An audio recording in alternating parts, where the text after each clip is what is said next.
Wagwan, my drillers, will you say?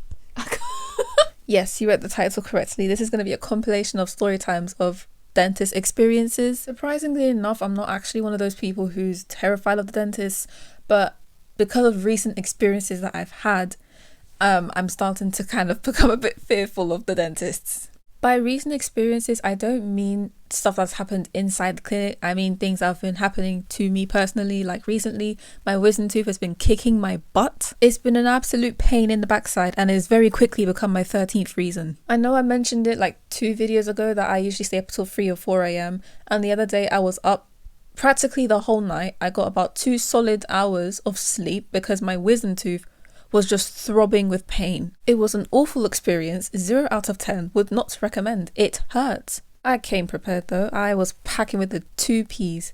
Prayer and paracetamol. But then I made the mistake of taking so much paracetamol within the day that I couldn't take any more. So I had to kind of just writhe in pain for a little bit more. It was horrific. But yeah, it's fine for now. So I'm just going to get into my first story time about going to the dentist. Now, since I have the memory of a mosquito, I unfortunately can't remember how old I was when this happened, but I'm going to predict it was like primary school. So maybe I was like 8, 9, 10 years old. And it was at this very young and delicate age that I had to experience everyone's worst nightmare with the dentist, getting teeth extracted. If this isn't your worst fear when you hear the dentist, then I don't know what is. Besides, well, there was this one story time of how someone was getting their tooth extracted and then I don't know how, their tooth went down their throat. So then they ended up choking on it and then it turned into a real mess. That would also be a perfectly valid reason to be scared of the dentist, but that's not what we're here to talk about right now. So yeah, I don't know what it is in my body. I develop very, very slowly. Like even to this day, I still have 4 of my baby teeth, all of which are molars. So as a child, you can imagine how horrified I was when I went to the dentist and found out that I'd have to get, I think it was 2 or 3 teeth extracted. It was my insides, I don't know what you call them, the big front teeth, and I think the ones on the sides of I am so uneducated, can you tell? Nevertheless, I had to get them extracted because they were impacting my adult teeth, which were growing behind them. And because of that, your girl was walking around looking like Sid the Sloth's inbred cousin. So obviously they had to go. I'm now realizing that I make for a really horrible storyteller because I cannot for the life of me remember any of the steps leading up to me having to get my teeth taken out or anything like that. But I do remember the experience itself, so let's talk about that. I was sat in the chair and they gave me these little, I don't know what you call them. They were little rolls of I think gauze. I think you call them gauze. It was like a tougher version of cotton pads in my mouth, and it had numbing cream on it. So they put that and they shoved it up behind my upper lip, so I looked like I got a really it looks like I got botched. I cannot remember much of the process, but next thing you know, my teeth are going yoink out my mouth. One of them wasn't so bad, but the other one hurt like a son of a biscuit. Like obviously getting your teeth pulled out isn't going to be a walk in the park, but it felt as though I did it without any sort of anesthetic in the first place. It was horrifying. I was in pain. It really, really hurt. But I'm a big brave girl, so I firmed it in it and I got all of my teeth pulled out. That was so anticlimactic. But the next part, I don't know what kind of stupid backwards anesthetic numbing cream nonsense they gave me that didn't work whilst I was getting my teeth pulled out, but hit me like a truck the second I needed to get out of the clinic. I couldn't walk. I was practically paralyzed by the numbing cream. It was so awful. So I must have been bleeding everywhere.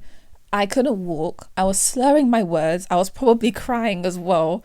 I must have looked to right side. It's to the point where, okay, so my little sister was with us, my mum, my little sister and I can't remember if my little sister was there, but my little sister was young enough to be in a buggy. I was so physically and mentally disoriented that I had to be put in my sister's buggy at the big age of 8, 9 or 10, and my little sister had to walk alongside whilst my mum pushed me in this buggy because of the numbing cream they gave me. Like imagine you're walking through a town square, like a town area, just going about your day, having a nice time. You turn to your right and you just see some grown girl crying, bloody, looking just completely waved, being pushed. Oh my gosh, it was so humiliating. And the peak thing is I have this vivid memory of this woman just looking at me with so much distaste because of the state I was in. Like, woman, you think I like this? You think I'm okay with this? I just find it really weird that the most eventful part of the story wasn't me getting my teeth taken out, But the aftermath of me getting my teeth taken out, I can't even remember the rest of the day. And I don't think numbing cream's supposed to have that effect, but nothing works right with me when it comes to medicine. Oh, and you know what sucks about this whole thing? Even though I got my teeth yeeted out of my mouth, my front teeth still aren't straight. My incisors, they point inwards because I guess they just couldn't get to my teeth on time. So yeah, homegirl's been running around with floodgate teeth, as my sisters like to call it. Thanks, sisters, love you so much. For the past 8 or 9 years. Gotta really applaud the dentist. Yeah, they really did a great job at saving these gnashers. My next experience happened about 2 years ago. I remember this because I took snaps of it. I was in sixth form and I wanted to remember it, so that's why it's fresh in my mind. In one of my checkups, my dentist told me that I'd need to get fillings because the way my teeth are structured, they have really deep groves, I don't know how you say that word. Basically, my teeth naturally concave to the point where it would be easier for them to decay. Therefore, they need to give me fillings to prevent that from happening as much as possible. I think he said something about having to need injections done. Like, when you say fillings, you already know that it's not just going to be the quick little, that normal thing that they do and they just slap some little white thing on your teeth. I don't know if my other people have that happen to them, but it happens to us. Like, I knew from the beginning, from the get-go, when he said, oh, we're gonna have to give you some fillings, I knew the big guns, the needles, all of that equipment was gonna come out. And you know what? I just sat in the chair and I was like, this is fine, right? I didn't really care. I wasn't really stressed or too fussed about it because I knew that I could get numbing cream. I don't really go to a private clinic or whatever, so I knew that all of that stuff would be free and I could just request that. Basically, I knew I had the means to get through this procedure as painlessly as possible, so I wasn't too fussed about it. I think I even asked him just for confirmation if I could have numbing cream before the procedure, and he was like, yeah, sure, no worries. So I thought, nice, I'm set, I'm good to go, no issues whatsoever. So the day comes and I'm chill, I'm alright, and I enter the clinic, get upstairs, everything's fine. Do that whole hi, hello thing, checking up, how's everything going, whatnot. We settle in and everything's fine. So he starts doing that intimidating little thing that dentists do when they're organizing their tools on their little platter, and I'm just like, this is gonna be fine, it's fine, everything's gonna be fine. My guy whips out a needle, a whole injection, and starts to approach my mouth. And I'm like, wait, sir, hey, hold up. Hold the phone, hold the line, and you better be prepared to hold these hands because I'm going to be throwing them if you don't get that thing away from my mouth. I'm thinking, hold on, chief, you're rushing into this, right? I'm not prepared for this. Why are you trying to not give me this injection without the numbing cream we discussed I would have in the last appointment? To be fair, there was probably like at least a 2-week or a month gap between the last appointment and this appointment, so it was very, very fair that he could have forgotten about it.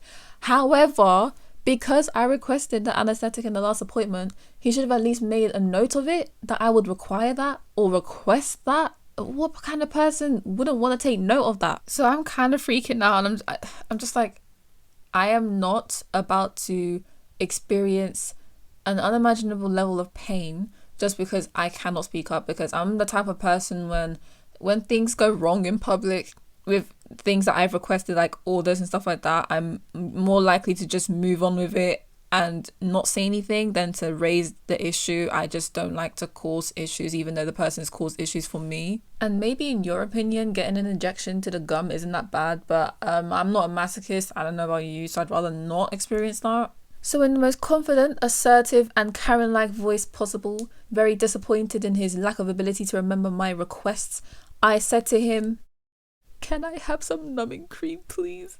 I couldn't have been more polite, if I'm honest. But he, upon hearing my pleas, he rolled his eyes at me, you guys. I still can't get over that. I don't know about you, but personally, I think rolling your eyes at someone for requesting something so small and so simple, whether you remembered it or not, that isn't even an issue. Just someone asking for something that's not even that big of a deal to provide them with is just so unnecessarily rude. There was literally no need for him to be showcasing that diva attitude. Like, if I slapped the needle out of his hand and said, "What the heck do you think you're doing?" I'd get it. I'd understand. All I did was ask him for a little bit of numbing cream though, and he started rolling his eyes into the back of his head. I remember being a bit taken aback by his very extra response to my very mediocre request, but I was like, you know what, if that's what it takes to avoid a bit of pain for the next 10 minutes, then screw him and his stupid attitude, I'll take it. So in the laziest, sloppiest and least heartfelt way possible, he applied the numbing cream to my gums and went to work with the needle. It was a very direct thing as well. He didn't even give the numbing cream time to kind of seep into my gums and my cells or whatever. He literally just applied it and straight up injected my gums. And it showed because I felt a pinch when one of the needles went into my gum. The procedure itself was fine. It wasn't that deep. I think I got 4 molars filled in. I cannot remember for the life of me. It's so irrelevant. But my oh my, the aftermath of this procedure. If you've ever wanted to know what it's like to slur uncontrollably but without having to be influenced by alcohol, I suggest you just get some gum injections.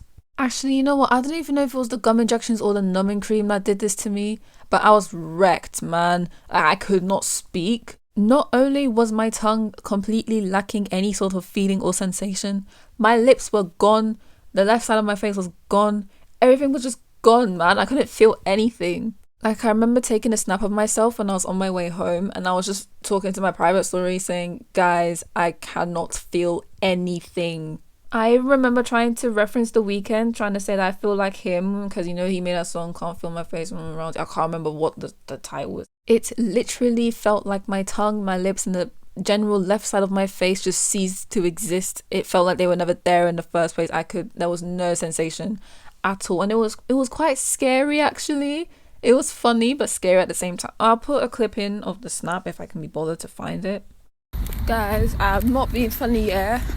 I genuinely cannot feel the left side of my face. It feels like I've had a stroke or something. Like, I really cannot feel my tongue. My chin's tingling. My lips are gone. It really feels like something's happened. Like, I cannot feel my face. And I ain't even trying to quote flipping what's his face. Oh, what's his name? The guy that sang with Selena Gomez. No, that she dealt for a while. That sang I Can't Feel My Face. Oh, what's his name? You see, my memory's gone as well. I can't. This is disgusting. Like, I cannot feel my lips either. Like, this is weird, bro. Like, you may be thinking, oh, haha, she couldn't feel anything for a bit. That's fine. But no, I was trying to eat, and eating was such an issue. You don't realize how important feeling your muscles, your organs, and all of that other stuff is until you cannot feel your tongue when you're trying to eat. The sheer amount of times I had to make sure I wasn't eating my tongue, biting my tongue off, or swallowing my tongue was ridiculous. The effects of the numbing potions he gave me wore off after about an hour or 2, but it's not an experience I would recommend to anybody. When you're enjoying your food a little bit too much and your mouth decides to punish you for that and you bite your tongue and you start to feel pain and this annoying little pimple on your tongue for the next few days, don't complain about that. Be grateful you can feel your tongue in the first place, and be grateful that you're not scared that you're going to swallow your tongue and not be able to speak or eat again. That, my drillers, is the cautionary... I need to stop saying that. I was going to move on to talk about some other experiences, but this video is getting quite long. The 12 to 15 minute videos you see on my channel are just that to you, they're just 12 to 15 minutes to watch, but to me, it's like a week of constant working on this project. And for somebody who has the attention span and work ethic of a squirrel, well, actually, they probably have a better work ethic than me, I'm not going to lie, but the attention span of a squirrel, number one, that's tedious to me. And number two, it's very difficult to get that all done when I have other things in my life to be accomplishing as well. I do happen to be a very busy and unavailable lady. I definitely don't just stay at home in my room the whole time, every day, all day, you know. Doing absolutely nothing. Like currently it's almost 11, no, it's past 11 right now, and I haven't even stood up from my bed all day. I am not joking. Therefore I should probably get alive, get up, go and eat something and make something of myself, because I probably am going to sleep at like 4 again as well. So thanks for watching, yada yada. Like, comment, subscribe, you know the drill. Share as well, because that helps with analytics. Do it, I'm telling you to do it. Have a nice day and farewell.